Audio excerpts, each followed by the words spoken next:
जय हिंद, जय भारत। कैसे हैं दोस्तों आप सब लोग? उम्मीद करता हूं कि सब लोग बहुत ही अच्छे होंगे। आप सबका बहुत बहुत स्वागत है हमारे नए चैनल जीएसटी रिसर्च पर। आज का जो हमारा टॉपिक है वो है दिवाली को लेकर के। दीपावली जो है आप सभी लोगों को बहुत बहुत मुबारक हो और आने वाला ये साल आप सबके लिए मंगलमय और बहुत ढेर सारी खुशियां लेकर के आए। जो अभी कोरोना नामक महामारी से हम गुजर करके आए, ऐसी कोई महामारी आने वाले टाइम में आपकी जिंदगी में कभी ना आए। इन सभी शुभकामनाओं के साथ में आज का टॉपिक शुरू करते हैं जो दिवाली से रिलेटेड है कि दीपावली पे जो हम पटाखे चलाते हैं उन पटाखों पे जीएसटी लगता है या नहीं लगता, और लगता है तो कैसे लगता है, और नहीं लगता है तो क्यों नहीं लगता है। दूसरा हमारा टॉपिक रहेगा इसमें, दीपावली पर हम पूजा करते हैं, लक्ष्मी जी की पूजा करते हैं। लक्ष्मी जी की पूजा करवाने के लिए हम जैसे शॉप वगैरह में भी पूजा करते हैं, हम हमारे घरों में भी पूजा करते हैं, तो पंडित जी आकर के पूजा करवाते हैं। तो जो पंडित जी दान दक्षिणा वगैरह लेते हैं उस पर जीएसटी लगता है या नहीं लगता है। जैसे कि धनतेरस के दिन कुबेर के खजाने के लिए या कुबेर की कृपा बरसे उसके लिए कई लोग कुबेर की पूजा करवाते हैं, तो वो पूजा करने के लिए भी पंडित जी आते हैं और पूजा करते हैं, तो क्या वो जीएसटी चार्ज करेंगे आपसे? उसके अलावा पुजारी जी जो सामग्री यूज करते हैं उस सामग्री पे जीएसटी लगेगा या नहीं लगेगा, उनके बारे में हम यहाँ पे डिस्कस करेंगे। तो हमारा जो टॉपिक है आज का, Diwali festive session, we will discuss GST on puja provided by pandit ji, supply of puja सामग्री खरीदते हैं तो जीएसटी लगेगा नहीं लगेगा, जो सप्लाई ऑफ फायर क्रैकर्स, इनके बारे में हम डिस्कस करेंगे।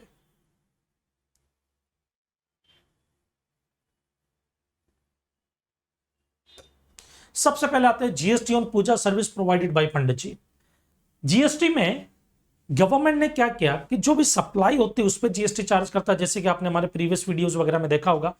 लेकिन कुछ सप्लाई को गवर्नमेंट ने एग्जम्प्ट कर रखा है। एग्जम्प्ट मतलब गवर्नमेंट ने पब्लिक इंटरेस्ट को ध्यान में रखते हुए, आम आदमी को ध्यान में रखते हुए, कुछ सर्विसेज ऐसी है जिन पे बोल दिया उन पर जीएसटी नहीं लगेगा, भले वो सप्लाई की डेफिनेशन में हो, भले सप्लाई हो। जैसे एग्जाम्पल के लिए, मैं एक डॉक्टर हूं, आप पेशेंट है, मैं अगर आपका ट्रीटमेंट कर रहा हूं तो मैं आपको सप्लाई ऑफ सर्विस दे रहा हूं, मैं आपको सर्विस दे रहा हूं, बदले में मैं आपसे पैसा लूंगा। अब उस पैसे पे जीएसटी लगना चाहिए क्योंकि वो जीएसटी की जो सप्लाई होती है उसकी डेफिनेशन में कवर हो रहा है। लेकिन सरकार ने बोला नहीं नहीं नहीं, ये तो हेल्थ का मामला है, गरीब आदमी भी बीमार होता है, अमीर आदमी भी बीमार होता है, गरीब आदमी कहां से जीएसटी देगा इतना। तो पब्लिक इंटरेस्ट को, पब्लिक को ध्यान में रखते हुए बोल दिया भाई डॉक्टर की सर्विस एग्जम्प्ट है, उस पर जीएसटी कभी नहीं लगेगा, भली वो सप्लाई की डेफिनेशन में कवर हो। सेम वैसे ही पंडित जी, एक एंट्री नंबर 13 है सीजीएसटी एक्ट एग्जम्पशन नोटिफिकेशन का, जिसमें यह बोला गया कि कोई भी रिलीजियस सर्विस अगर परफॉर्म की जाती है, रिलीजियस सर्विस अगर परफॉर्म की जाती है तो उसके लिए जो भी पैसा दिया जाएगा उस पर जीएसटी कभी नहीं लगेगा। एग्जाम्पल के लिए जैसे जन्मदिन के कार्यक्रम से लेकर के मृत्यु के क्रियाक्रम तक की कई एक्टिविटीज होती है जो पंडित जी करवाते हैं हमारे। बड़ा बच्चे का नामकरण संस्कार, शादी ब्याह वगैरह करवाना, मौलवी साहब निकाह पढ़ते हैं, चर्च है तो आपने देखा होगा कि चर्च में शादी होती है तो उसके लिए भी उनको कुछ अमाउंट दिया जाता है, पादरी साहब को, बराबर है। तो पंडित जी को दक्षिणा देते हैं, पादरी साहब को जो भी अमाउंट दिया जाता है, मौलवी साहब को जो भी अमाउंट या दक्षिणा दी जाती है, या गुरुद्वारा के जो संत साहिब है उनको कुछ भी दिया जाता है जो शादी ब्याह वगैरह करवाते हैं, मतलब रिलीजियस सेरेमनी परफॉर्म कर रहे हैं, वो परफॉर्म कर रहे हैं, तो वो जो भी पैसा लेंगे उस पर जीएसटी नहीं लगेगा। तो सेम पंडित जी जो ये पूजा करवाएंगे दीपावली की, वो भी रिलीजियस सर्विस परफॉर्म करने वाली कैटेगरी में आ जाएगी और इस पर जीएसटी चार्ज नहीं होगा, बराबर है। तो ये जो सर्विस है आपके,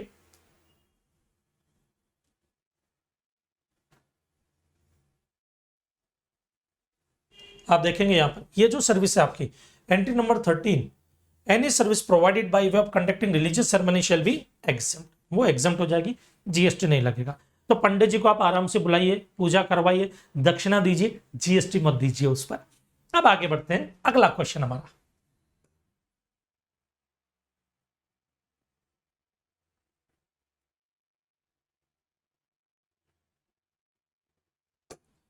GST on supply of puja सामग्री। अब जैसे आप दुकान पे जाते हैं, दुकान पे जाकर के आप सामग्री खरीदते हैं, पूजा के लिए सुपारी खरीदते हैं, नारियल खरीदते हैं, रोली खरीदते हैं, कुमकुम खरीदते हैं, बराबर है। शहद हनी खरीदते हैं, पंचामृत लेते हैं, काफी सारी सामग्री, और जो सिर्फ दिवाली पूजा नहीं कई तरह की पूजाओं में सामग्री यूज होती है, उन पर जीएसटी लगता है या नहीं लगता, तो वो भी सप्लाई की डेफिनेशन में आती है। बट सरकार ने क्या कर दिया, उन पर जीएसटी माफ कर रखा है। काफी सारी पूजा सामग्री पे सरकार ने जीएसटी माफ कर रखा है, बोले कि उन पर जीएसटी लागू नहीं करेंगे। अब वो सामग्री जो है उनकी एक जरा हम देखते हैं थोड़ा सा उनकी लिस्ट वगैरह।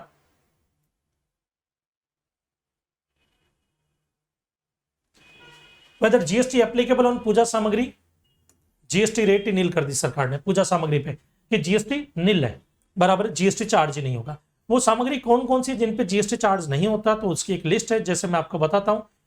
पूजा सामग्री on which GST rate is nil, rudraksha, rudraksha की माला, तुलसी कंठी माला, पंचगया, मिक्सचर ऑफ काउडग, देसी घी, मिल्क एंड कर्ड, मतलब पंचामृत जिसको हम बोलते हैं, पंचामृत की बात हो रही है। Sacred thread, commonly known as yajnopavita, जो यज्ञ के लिए यूज होती है। Wooden khadau, panchamrit, vibhuti sold by religious institution, जो विभूति वगैरह बेची जाती है। अनब्रांडेड हनी, अब अनब्रांडेड हनी का मतलब क्या है, जो ब्रांडेड हनी नहीं होना चाहिए। अब डाबर का हनी लोगे तो जीएसटी लग जाएगा, इसका मतलब जो अनब्रांडेड हनी होता है, जो नॉर्मली बिना ब्रांड के जो बेचे जाते हैं, उन शहद पे जीएसटी लागू नहीं होता है, बराबर है। उनके अलावा विग फॉर दिया, रोली, कलावा जो रक्षा सूत्र होता है आपके, और चंदन टीका, इन पे किसी पे भी जीएसटी, ये सामग्री जो पूजा में यूज होती है जिन पे जीएसटी नहीं लागू होता है ना। अब बारी आती है जो पटाखे होते हैं, फायर क्रैकर, उन पर जीएसटी लगेगा या नहीं लगेगा, उसके बारे में जरा समझते हैं यहां पर।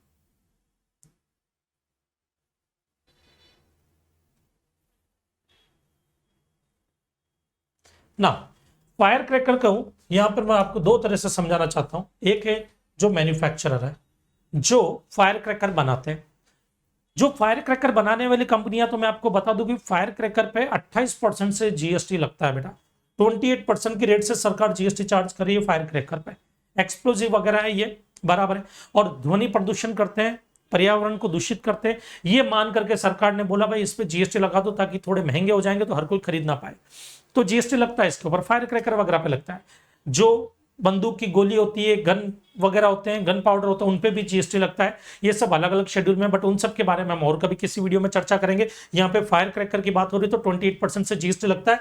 तो ये जो मैन्युफैक्चरर है, ये दुकान वालों को जब बेचते हैं गुड्स, जैसे ये दुकान वाले भाई साहब हैं, अब ये जो भाई साहब हैं ये फायर क्रैकर आपको बेचते हैं, तो इन्होंने खरीदा होगा मैन्युफैक्चरर से, तो उस वक्त ये जीएसटी पे करेंगे, ये जीएसटी पे करेंगे। मान लीजिए 10 लाख का सामान खरीदते हैं, 10 लाख पर जीएसटी 28% से लगेगा, मतलब 2,80,000, 2.8 लाख का जीएसटी भी साथ में देंगे, मतलब 12,80,000 में इनको पटाखे मिलेंगे।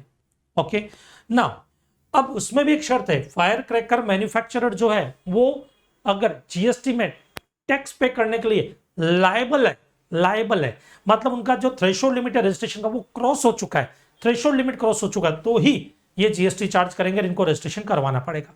बट इनका खुद का टर्नओवर अगर 5 लाख 10 लाख है, तो ये जो जीएसटी के रजिस्ट्रेशन की थ्रेशोल्ड लिमिट होती है उसके दायरे में कवर नहीं होंगे, मतलब इनको रजिस्ट्रेशन करवाना जरूरी नहीं है, बराबर है। अब इनको जब रजिस्ट्रेशन करवाना जरूरी नहीं है, वो लिमिट कितनी होती है, 10 लाख होती है कुछ स्टेट में 20 लाख होती है, तो कुछ में 40 लाख होती है, कुछ केसेस के अंदर 40 लाख भी होती है जब inter state supply of goods का केस हो, तो कुछ स्टेट में 40 लाख होती है। तो वो लिमिट क्रॉस ही नहीं हुई तो ये जीएसटी में रजिस्ट्रेशन नहीं करवाएंगे, रजिस्ट्रेशन नहीं करवाएंगे तो ये जो पटाखे इनको बेचेंगे उस पर जीएसटी नहीं लगेगा। बट ये रजिस्टर्ड पर्सन है, इनका टर्न और थ्रेशोल्ड लिमिट क्रॉस कर गया है, तो उस केस में जब ये पटाखे इनको बेचेंगे ये जीएसटी चार्ज करेंगे। अब बारी आती है इनकी, ये जो शॉप वाले हैं ये सीजनल बिजनेस वाले होते हैं, जनरली जगह जगह पे आपने देखा होगा रोड पे जो है आपके टेंट वगैरह लगा करके पटाखे वगैरह बेचे जाते हैं, तो सीजनल बिजनेस होता है। इनका टर्नओवर जनरली 20 लाख क्रॉस नहीं होता है, या जो थ्रेशोल्ड लिमिट होती है वो क्रॉस नहीं होता है, तो वो क्रॉस नहीं है, तो ये जब कस्टमर को पटाखे बेचेंगे तो ये कस्टमर से जीएसटी चार्ज नहीं करते हैं। लेकिन अगर ये भी थ्रेशोल्ड लिमिट क्रॉस हो गया, इनका भी मान लो कोई बड़ी बड़ी शॉप्स होती है, 20 लाख क्रॉस हो गया उनका टर्नओवर, या 40 लाख क्रॉस हो गया उनका टर्नओवर, और वो जीएसटी में रजिस्ट्रेशन के लिए लायबल है, उन्होंने रजिस्ट्रेशन करवा लिया जीएसटी में, वो अगर पटाखे बेचेंगे तो फिर जीएसटी लगेगा। तो देखो, fire cracker trader aggregate turnover in preceding financial year. अब ये प्रीसीडिंग फाइनेंशियल ईयर क्यों, ताकि जीएसटी में रजिस्टर्ड हो, जरूरी नहीं प्रीसीडिंग फाइनेंशियल ईयर हो। इधर भी देखो, अगर aggregate turnover more than threshold limit for registration है तो ये जीएसटी में रजिस्ट्रेशन के लिए लायबल है, और जब ये जीएसटी में रजिस्ट्रेशन के लिए लायबल होंगे तो ये जब पटाखे बेचेंगे तो जीएसटी चार्ज करेंगे। बट अगर मान लीजिए एग्रीगेट टर्नओवर लेस देन या equal to threshold limit of registration, तो ये जीएसटी में रजिस्ट्रेशन के लिए लायबल नहीं होते, और जब ये जीएसटी में रजिस्ट्रेशन के लिए लायबल नहीं होते तो यहां पर जीएसटी चार्ज नहीं होता है, उस केस में जीएसटी नहीं लगेगा। तो आप जो छोटी मोटी दुकानों से खरीदते हैं वो फिर आपसे जीएसटी नहीं लेते हैं, और बेटर है कि उन्हीं से खरीदें अगर आपको खरीदना ही है तो, बराबर है। तो ये पूरा का पूरा आज का हमारा रिसर्च था इसके ऊपर। उसके अलावा कोई भी टॉपिक अगर आपका फेवरेट टॉपिक है या आपको लगता है कोई जीएसटी का ऐसा टॉपिक है जिस पर मुझे जीएसटी का वीडियो बनाना चाहिए, आप मुझे बताइए कमेंट बॉक्स में, हम डेफिनेटली नेक्स्ट वीडियो उस पर लाने की कोशिश करेंगे। आपका प्यार यूं ही देते रहिए। हमारे चैनल को अगर वीडियो पसंद आया तो वीडियो को लाइक करना और चैनल को सब्सक्राइब करना ना भूलें, ओके, और बेल आइकन प्रेस करना बिल्कुल ना भूले ताकि हमारा लेटेस्ट नया वीडियो का नोटिफिकेशन आपको मिलता रहे। और एक इंपॉर्टेंट अनाउंसमेंट कि ये जो मटेरियल अगर आपको चाहिए तो ये camaheshgaud.com ये वेबसाइट है, camaheshgaud.com, जिसका लिंक डिस्क्रिप्शन में अवेलेबल है, वहां पर जाकर के क्लिक करके डाउनलोड कर सकते हैं। तो मिलते हैं नेक्स्ट वीडियो में, तब तक के लिए जय हिंद, जय भारत एंड हैप्पी दिवाली।